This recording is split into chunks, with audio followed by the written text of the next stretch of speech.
할렐루야. 오늘 하루도 말씀으로 성령으로 충만한 하루가 되시기를 축복합니다. 구원은 하나님의 주권적인 은혜이고 섭리이고 선택이다. 이 말씀을 나눴는데요. 어제는 바로의 경우도 하나님께서 사실 은혜의 기회를 주신 것이다. 10번이나 그를 징계하셨기 때문에 10이라는 숫자는 충만수죠. 정말 너무 심하게 징계하신 것 아니냐 이렇게 볼 수도 있겠지만 또 한편으로는 10번이나 돌이킬 수 있는 기회를 주신 것이기도 하죠. 자, 그래서 이스라엘만 하나님의 은혜와 긍휼을 얻은 것이 아니다 라는 관점에서 어제 본문을 볼 수가 있습니다.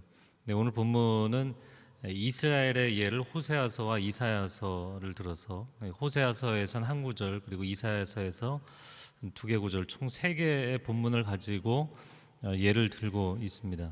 오늘 본문은 특별히 은혜를 강조하는 그런 예시들이 나오고 있습니다. 자, 25절과 26절 말씀을 같이 읽어보겠습니다. 시작.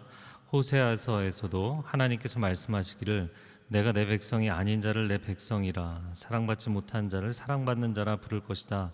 그리고 너희는 내 백성이 아니다 라고 그들에게 말한 그곳에서 그들이 살아계신 하나님의 아들들이라 불릴 것이다 라고 한 것과 같습니다. 25절 26절의 말씀은 호세아서 2장 23절을 인용한 것입니다. 호세아 이야기를 우리가 잘 알죠. 거룩한 선지자로 부름을 받은 사람입니다. 그런데 하나님이 그에게 충격적인 명령을 내리셨다고요.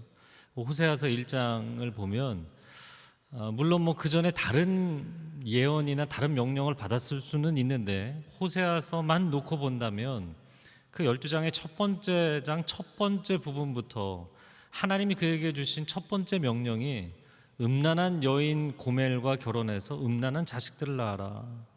왜냐하면 이스라엘이 내게 음행했기 때문이다.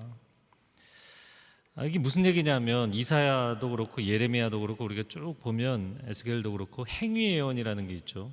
이게 언어적 예언이 있고 행위적 예언이 있습니다.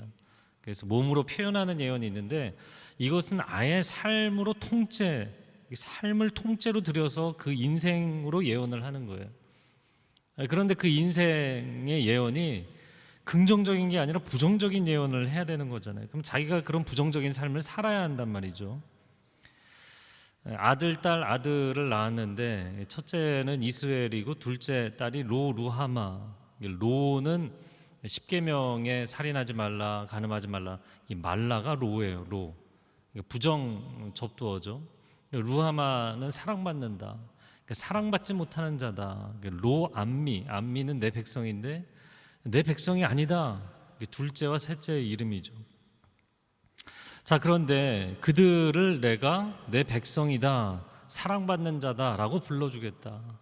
분명히 1장에서는 루하마, 로암미라고 하셨는데 2장에 가서 루하마, 암미라고 불러주시겠다 이렇게 말씀을 하신 거예요. 자, 그러면 무슨 말씀이신가? 자격이 있어서 구원받는 게 아니라는 거죠. 신약적인 로마서적인 개념으로 이야기를 한다면 정말 의로워서 의인이라고 불러주는 게 아닌 거예요. 사랑스러워서 사랑받는 자라고 불러주는 게 아니라는 거예요. 내 백성이 될 자격이 있어서 백성이라고 불러주는 게 아니라는 거예요. 이건 전적인 하나님의 은혜인 것이죠. 자, 우리가 바로나 가룟 유다를 보면서 하나님 저들은 왜 버리십니까? 저들도 구원받을 수 있지 않습니까? 다 구원받을 수 있는 건데 왜 저들을 심판하시느냐? 그런데 이제 카메라 앵글을 정반대로 돌려서 보면 우리가 어떠한 입장을 취하느냐에 따라서 두 가지 다른 관점이 보이는 거예요. 여러분, 세상 모든 사람들을 바라볼 때 사실 의인은 없나니 하나도 없다. 이게 로마서 이제 3장 10절에서 하신 말씀이죠. 이 두 가지 관점이 이런 것이에요. 사실은 모두가 구원받을 수 있는 거 아니냐, 이런 관점으로 보는 입장. 그리고 또 한편은 하나님 앞에 사실은 모두가 심판받아 마땅한 죄인인데 하나님의 은혜로 구원을 받은 것이구나, 이거를 깨닫게 되는 것. 자, 이 두 가지는 굉장히 큰 차이가 있는 거예요. 제가 이제 뒷부분에 이 절대평가와 상대평가에 대한 이야기를 할 텐데요. 하나님의 절대의의 기준에 상대적 의의를 갖고 있는 인간 중에 합격을 할 수 있는 사람이 있나요, 없나요? 자, 이런 거를 절대평가라고 이야기하는 거예요. 그러니까 절대평가의 기준에서 놓고 보면 사실은 아무도 구원받을 자가 없는 것입니다. 근데 그 중에서 하나님의 은혜로 돌이키고 구원받는 사람들이 있는 것이 감사한 것이지, 아니 다 구원받을 수 있었던 건데 이거 하나님이 뭔가를 잘못해서 이렇게 된 거 아니냐라고 얘기하는 것은 아직도 인간이 어떤 존재인지를 모르고 있는 것이죠. 모르고 있다기보다는 정직하지 않은 것이죠. 인간이 얼마나 죄인인지에 대해서. 자, 그러니까 이게 하나님의 은혜를 베풀어 주신 거라는 거예요. 자격이 없는 자들을 백성이라고 사랑받는 자라고 불러주신 것이다. 뭐 자녀들도 마찬가지죠. 예. 그러니까 사실 뭐 아이들의 삶이 완벽해서 뭐 애들이 자기가 해야 될 일을 완벽하게 해서 그런 게 아니잖아요. 사실은 일방적인 사랑인 것이죠. 자, 27절 말씀 한번 같이 읽어보겠습니다. 시작. 이사야도 이스라엘에 대해 부르짖기를 비록 이스라엘 자손의 수가 바다의 모래알 같을지라도 오직 남은 자만 구원받을 것이다. 이사야는 히스기야 왕 때 활동했던 예언자이죠. 장차 남유다 왕국이 바벨론에 무너지겠지만 그러나 그들을 하나님께서 회복하시고 돌아오게 하실 것이다, 이런 예언의 말씀을 했어요. 근데 어떤 자들이 돌아오느냐, 27절에 보면 바다에 모래알같이 많은 이스라엘 백성들이 있지만 남은 자만 돌아올 것이다. 또 다른 본문에서는 이제 구속받은 자만 돌아올 것이다, 이런 표현들이 나오는데요. 구약의 남은 자 사상이라고 이야기를 합니다. 그러니까 이 남은 자 사상이라는 것은 아니 다 구원받을 수 있었는데가 아니고요. 오늘 본문에 이제 29절에도 또 나오지만 29절 한번 읽어볼까요? 시작. 또한 이사야가 미리 말하기를 만군의 주께서 우리에게 씨를 남겨두지 않으셨더라면 우리는 소돔같이 되고 고모라같이 됐을 것이다. 바로 이 관점입니다. 하나님께서 남은 자들 그루터기 씨를 남겨두셨으니까 망정이지, 아니었으면 사실 우리 모두가 다 망할 뻔했다. 소돔과 고모라 같은 영적 타락이 있었고 도덕적 타락이 있었고 그들처럼 완전히 전멸되는 것이 마땅한 것인데 하나님께서 우리를 긍휼히 여겨주신 것이다.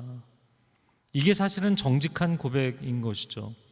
이스라엘 백성들이 늘 생각했던 것은 절대 하나님의 백성, 하나님의 나라는 무너지지 않는다, 예루살렘 성전은 무너질 수 없다, 이런 생각들을 갖고 있었다고요. 그러니까 이스라엘 백성들이 뭐 포로로 끌려간다든지 몰락한다든지 이런 건 상상을 못했습니다. 그것은 그들이 은혜를 받은 존재라는 것, 은혜로 그 나라를 유지하고 있다라는 것을 전혀 잘못 생각하고 있었던 거죠. 자기들의 의의로, 자기들은 선민이기 때문에 이 나라가 안 무너진다, 이렇게 생각을 했던 것이죠. 저를 한번 따라해 보세요. 하나님은 사랑과 공의의 하나님이십니다. 그러니까 선인과 악인에게 햇빛과 단비를 내려주시는 은혜의 하나님이시기도 하지만 이방인도 이스라엘 백성도 죄악에서 돌이키지 아니하면 심판하시는 하나님, 공의로우신 하나님이신 거죠. 자, 그 완전한 공의의 하나님이심에도 불구하고 남은 자들을 회복하신다, 씨를 남겨두셔서 그들에게 소망을 주신다, 그게 오히려 감사한 것이죠. 하나님은 주권자 하나님이시고 또한 하나님은 은혜의 하나님이시다, 이게 어제와 오늘의 예시를 통해서 계속 이야기하는 것입니다. 자, 그렇게 구약 인용을 끝내고 나서 이제 로마서 9장이죠. 9장 마지막 부분 30절부터 마지막 부분에 다시 본 주제, 이방인과 유대인의 구원 문제에 대해서 이야기를 합니다. 자, 30절과 31절 같이 읽어보겠습니다. 시작. 그렇다면 우리가 무슨 말을 하겠습니까? 의를 따르지 않은 이방 사람이 의, 곧 믿음으로 인한 의를 얻었으나 의의 율법을 따르던 이스라엘은 율법에 이르지 못했습니다. 자, 하나님의 의라는 걸 전혀 몰랐고 따르지도 않았던 이방인들은 어떻게 의를 얻었는가라는 것이죠. 30절 하반절에 설명한 것처럼 믿음으로, 예수 그리스도를 믿음으로 의를 얻게 된 것이죠. 자, 그러면 그 의는 자기에게 있다고 생각하지 않는 거예요.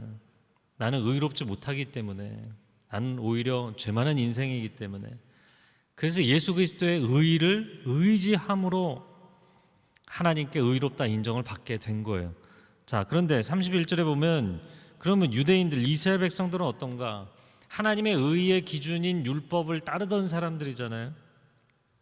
그런데 이들은 득의하지 못했고, 왜냐하면 율법에서 정한 의라는 것은 행위의 의이잖아요. 나에게 의가 있다고 주장하는 거잖아요.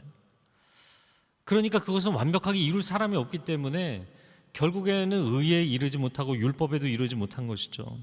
그게 이제 32절의 설명입니다. 행위로 의를 얻는 것처럼 생각하고 행동했기 때문이다 라는 거예요. 자, 이제 절대평가와 상대평가 얘기를 드릴게요. 어차피 하나님의 시험, 하나님의 평가는 상대평가가 아니고 절대평가입니다. 저를 한번 따라해보세요. 하나님의 평가는 절대평가입니다. 여러분이 이제 행위 구원에 대한 개념을 갖고 계신 분이나, 그게 이제 타종교이든 아니면 도덕론에 입각해서 나는 도덕적으로 살고 남에게 부끄럽지 않게 살면 나는 스스로 내 인생이 구원받는다 생각한다, 그런 분이 있다면 이 상대평가와 절대평가 개념을 설명해 드리면 좀 이해하기 쉬울 수 있어요.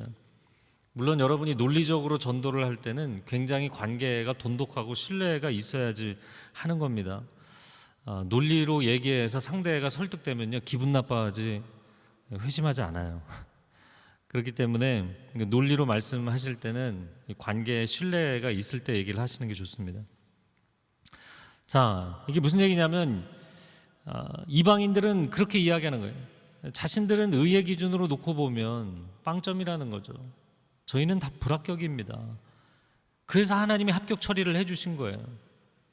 왜냐하면 하나님께 의지하지 않고는 해결될 방법이 없으니까. 하나님의 은혜와 도우심이 아니고는 해결될 방법이 없으니까. 그런데 유대인들은 저는 이 정도면 합격 아닌가요? 다 불합격 처리인 거예요. 다 불합격. 모든 종교는 상대평가입니다. 왜냐하면 행위구원을 이야기하기 때문이에요.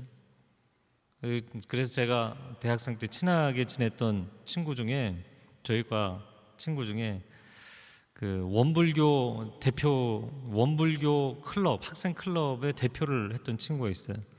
같이 식사를 하면서 얘를 어떻게 얘기를 해야 이해를 할까?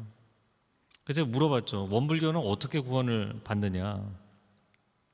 그랬더니 선행을 통해서, 불교도 그렇고 원불교도 그렇고 사실은 모든 종교가 행위의 선함을 장려하고, 물론 기독교도 마찬가지지만, 근데 문제는 그걸로 구원을 받는다고 생각하는 거예요.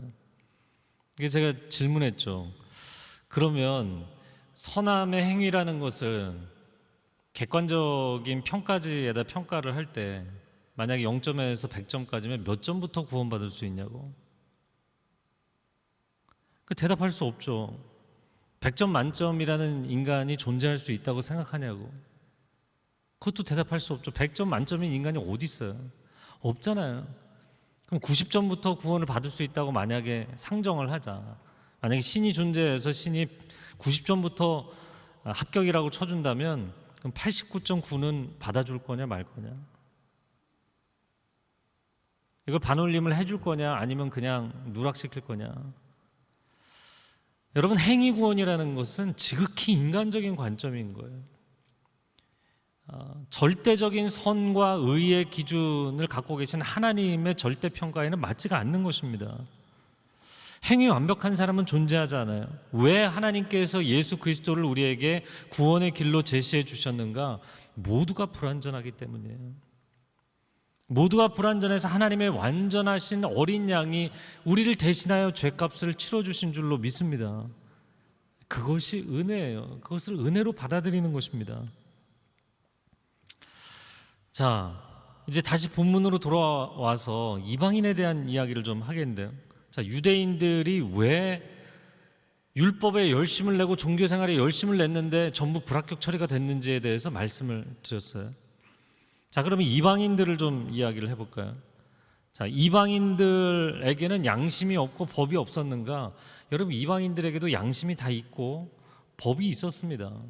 이 법이 있어야만, 양심이 있어야만 사회 질서가 유지되는 거잖아요. 근데 결정적인 문제는 뭐냐면 종교였어요. 물론 이제 율법도 비교를 사회법도 비교를 해보면, 제가 이제 신명기 부분에서 성경 통독 지금 책을 쓴다고 했잖아요. 그 부분을 좀 비교하긴 했지만 법적인 것도 내용이 좀 다르긴 합니다. 왜냐면 이제 상대주의적 관점과 절대주의적 관점 때문에. 근데 결정적인 차이점은 종교 때문에 차이가 난 거예요. 왜냐하면 이방인들의 종교는 핵심이 다 만신전이거든요. 만신전. 그러니까 만신을 섬기는 거예요. 다신입니다. 범신론이나 다신론적 개념이고, 거기에는 이제 샤머니즘적인 종교 접근인 거예요. 이 샤머니즘을 쉽게 생각한다면 인간이 신보다 중요한 거예요. 어제도 이야기했죠. 신이 근간이 아니고 인간이 근간이에요.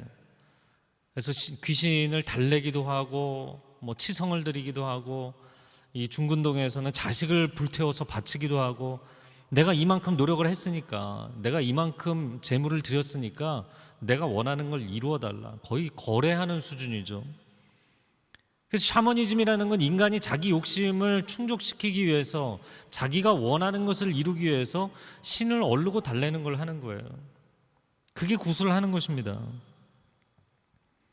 그러니까 이 사람들이 참으로 의로우시고 거룩하신 하나님과 그 아들 예수 그리스도를 만나고 나서 자신들이 얼마나 지극히 누추한 죄인인지를 인정하게 된 거예요.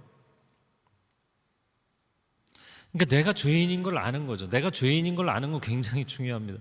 죄인인 걸 인정하니까 그분의 의가 필요하게 됐어요. 그런데 정반대로 유대인들은 어땠는가? 스스로 의인이잖아요. 내가 율법적으로 이 정도면 괜찮게 살았다라고 생각하잖아요. 그러니까 이 사람들은 구원이 없는 거예요. 왜냐하면 쉽게 얘기하면 내가 죄인인 걸 모르기 때문에. 자, 어떤 사람이 이제 암이 걸려갖고 이제 얼마 안 남았어요. 중병을 앓고 있어요. 빨리 수술하지 않으면 회생할 수가 없어요.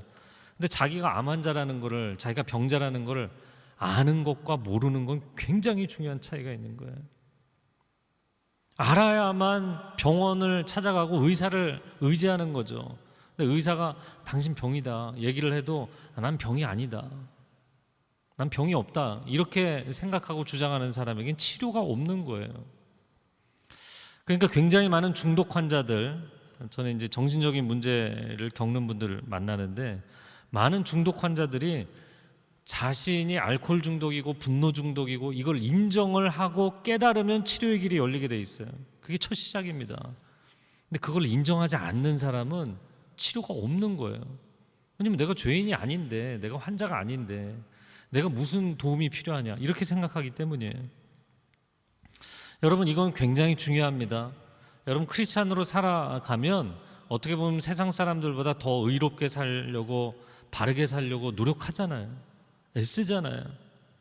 그것조차 안 하면 뭐 이중적인 크리스찬이 되는 거죠. 크리스찬이라고 부를 수가 없는 거죠. 그러니까 여러분, 삶의 기준을 갖고 의롭게 살고자, 바르게 살고자 최선을 다하십시오. 그러나 결정적인 순간에 자기 잘못을 인정하세요.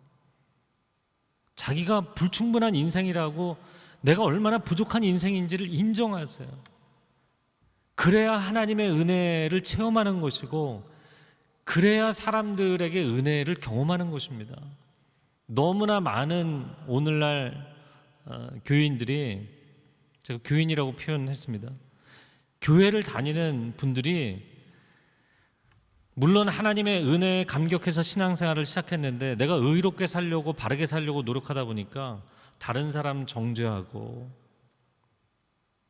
내 자식도 정죄하고, 남편도 정죄하고, 아내도 정죄하고, 교회 만나는 사람마다 정죄하고, 그러니까 나는 나름 괜찮게 살고 있는 거예요. 근데 이 사람들은 다 마음에 안 드는 거예요.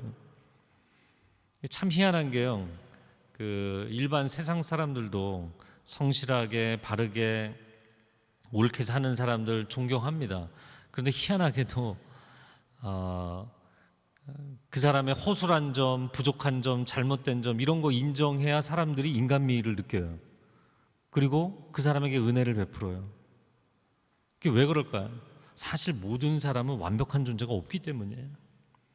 그러니까 그가 아무리 열심히 살아도 당위성으로 사는 게 아니라 현실성으로 놓고 보면 사실 정직하게 저는 부족한 인생입니다. 이거를 얘기해야 진짜 인간다운 거예요. 그게 정직한 거예요. 그래야만 수용이 가능한 거예요.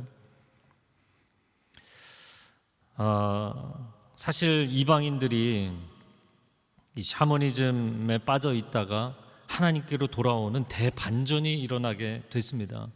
그런데 유대인들은 율법에 매여서 살아가느라고 오히려 어떻게 보면 하나님 찾던 유대인들이 인간 중심의 종교로 전락한 거예요. 자, 샤머니즘의 특징이 인간 중심의 종교라고 했잖아요.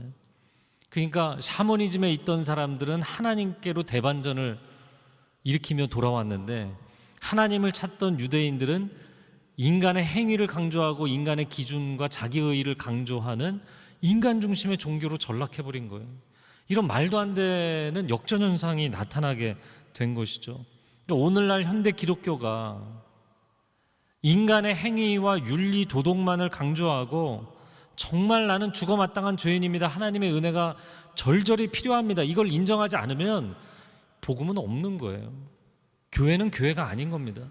이건 뭐 윤리 도덕 집단에 불과한 거예요. 사랑하는 성도 여러분, 우리의 유일한 구원자는 오직 하나님 한 분이신 줄로 믿습니다. 하나님께만 구원이 있는 줄로 믿습니다. 하나님은 은총을 베푸실 뿐만 아니라 또한 심판하시는 하나님이신 줄도 믿습니다. 그러므로 하나님 앞에 겸비하며 사십시오. 신앙이 오늘도 기도하면서 하나님, 내가 하나님께 주장할 것이 없지만 그러나 하나님 은혜를 베풀어 주십시오. 은혜를 베풀어 주십시오. 이렇게 기도하는 건 하나님의 마음을 움직이는 것이죠. 내 행위, 내 삶의 근거에서 뭐를 하나님께 거래를 하는 게 아닙니다. 기도는 철저히 하나님의 주권과 하나님의 은총에 근거해서 간구하는 거예요. 또한 오늘 하루를 살아갈 때 사람들과의 관계에서도 겸비하십시오. 솔직히 본인이 잘못한 거 인정하시고, 자신이 부족했던 거 인정하시고, 그래야만 인간관계에도 수용이 있는 거예요. 하나님과의 관계에서도 내 잘못을 인정해야 수용이 있는 것이고, 인간관계에서도 자기 부족함과 잘못을 인정할 때 수용이 있는 거예요. 이 시간 함께 기도하겠습니다. 하나님, 우리의 기도가 하나님께 당연하게 요구하고 하나님께 이것을 왜 안 하시냐, 저것을 왜 안 하시냐, 하나님께 이래라 저래라 명령을 하는 기도가 아니라 철저히 하나님 앞에 엎드리며 하나님의 은혜와 은총을 구하는 기도가 되게 하여 주시옵소서. 우리의 기도가 하나님께서 기뻐 받으시는 기도의 길이 열리게 하여 주시옵소서. 주여, 삼창원 통성으로 기도하겠습니다. 주여, 주여, 주여. 오 사랑하는 주님, 우리 영혼이 깨어 일어나게 하여 주시옵소서. 내 영혼이 하나님의 은총을 간구하며 나아가게 하여 주옵소서. 하나님, 자기의 의에 의지하고 자신의 행위와 자신의 업적과 자신의 공로와 노력에 의지하면 하나님의 보좌 앞에 나아갈 수가 없습니다. 오늘도 예수 그리스도의 보혈에 의지하여 나아가는 사람들이 놀라운 하나님의 은총을 체험하게 하여 주옵소서. 놀라운 하나님의 은혜의 손길을 붙잡게 하여 주옵소서. 하나님의 음성을 듣게 하여 주시옵소서. 하나님 앞에 겸비하여 엎드리는 것이 얼마나 감사한 것인지, 완전히 불합격인 존재들을 받아주시는 하나님의 은총이 얼마나 놀라운 것인지를 깨달아 알게 하여 주옵소서. 그렇게 하나님 앞에 겸비하는 사람들마다 하나님 놀랍도록 일으켜 세워주실 것입니다. 놀라운 반전이 일어날 것입니다. 놀라운 승리를 경험하게 하실 것입니다. 놀라운 구원의 찬양을 부르게 하실 것입니다. 하나님의 그 놀라운 임재를 오늘도 사모하며 간구하는 사람들마다 하나님 임재하여 주시고 역사하여 주옵소서. 우리의 기도가 온전하게 열리는 축복이 있게 하여 주시옵소서. 한 번 더 기도하겠습니다. 여러분, 가족들과의 관계에서 어떻게 보면 여러분이 가장 잘못을 안 하고 바르게 살려고 노력하고 가족들이 다 문제가 있는 것처럼 보인다 할지라도 여러분 자신의 잘못도 인정하셔야 됩니다. 여러분의 부족함도 인정하셔야 됩니다. 그걸 인정하지 않으면 결국에는 자기 의로 밀어붙여서는 인간관계조차도 해결이 안 돼요. 절대자이신 하나님과의 관계뿐만 아니라 상대적인 의의를 갖고 있는 인간관계에서도 자신의 잘못을 인정하지 않고 부족함을 인정하지 않는 사람은 수용되지 못해요. 하나님, 우리 가정 가운데 서로의 잘못을 인정하고 용납해주고 은혜로 덮어주고 관용과 사랑과 은총이 넘치는 공동체가 되게 하여 주시옵소서. 한국교회 가운데 그런 은혜가 넘치게 하여 주시옵소서. 이 대한민국 사회에 그런 은혜가 넘치게 하여 주시옵소서. 주여 한번 외치고 통성으로 기도합니다. 주여, 오 주님, 이 새벽을 깨우며 기도하는 하나님의 사람들을 붙잡아 주옵소서. 우리가 우리 가족을 위해서 기도하고 아직 돌이키지 않은 가족을 위해서 하나님 앞에 돌아오도록 기도하며 나아간다 할지라도, 방황하고 있는 자녀를 위해서 기도한다 할지라도, 아직도 부족한 가운데 빠져있는 배우자를 위해서 기도한다 할지라도, 나의 부족함과 나의 잘못을, 나의 연약함을 인정할 때 하나님께서 긍휼을 베풀어 주실 것입니다. 가정 가운데 하나님의 긍휼이 임하게 될 것입니다. 하나님의 은혜의 법칙을 깨달아 알게 하여 주옵소서. 하나님의 은혜의 법칙이 다스리는 가정 되게 하여 주시옵소서. 사랑하는 주님, 오늘 하루도 하나님의 말씀으로 하루를 시작하게 하시니 감사합니다. 우리가 새벽을 깨우며 하나님 앞에 열심을 갖지만 우리 자신이 얼마나 부족한 존재인지 하루 한순간도 하나님의 의의 손길에 붙잡아 주시지 않으면 흐트러질 수밖에 없는 존재이고, 하나님의 은총의 품에 안아주시지 아니하면 무너질 수밖에 없는 존재입니다. 그런 우리를 하나님의 공의와 하나님의 은혜로 붙잡아 주시는 것 얼마나 감사한지 모르겠습니다. 오늘 하루도 내가 완전함을 추구하는 것이 아니라 하나님의 완전하심 안에 뛰어드는 신앙생활을 할 수 있게 하여 주시옵소서. 이 새벽에 기도하며 나아갈 때 예수 그리스도의 의의 보혈에 의지하여서 나아가 기도할 때 하나님의 응답을 받는 축복의 기도가 열려지게 하여 주시옵소서. 이제는 우리 주 예수 그리스도의 은혜와 하나님 아버지의 극진하신 사랑과 성령의 교통하심이 나의 의의를 주장하지 아니하고 하나님의 의의를 의지하여 나아가기로 결단하는 귀한 하나님의 백성들 위해, 소중한 가정과 자녀들과 일터 위에, 한국교회 위에, 저 북녘 땅 위에, 그리고 지금도 목숨 걸고 복음 증거하는 선교사님들 위해 이제로부터 영원토록 함께하여 주시기를 간절히 축원하옵나이다. 아멘.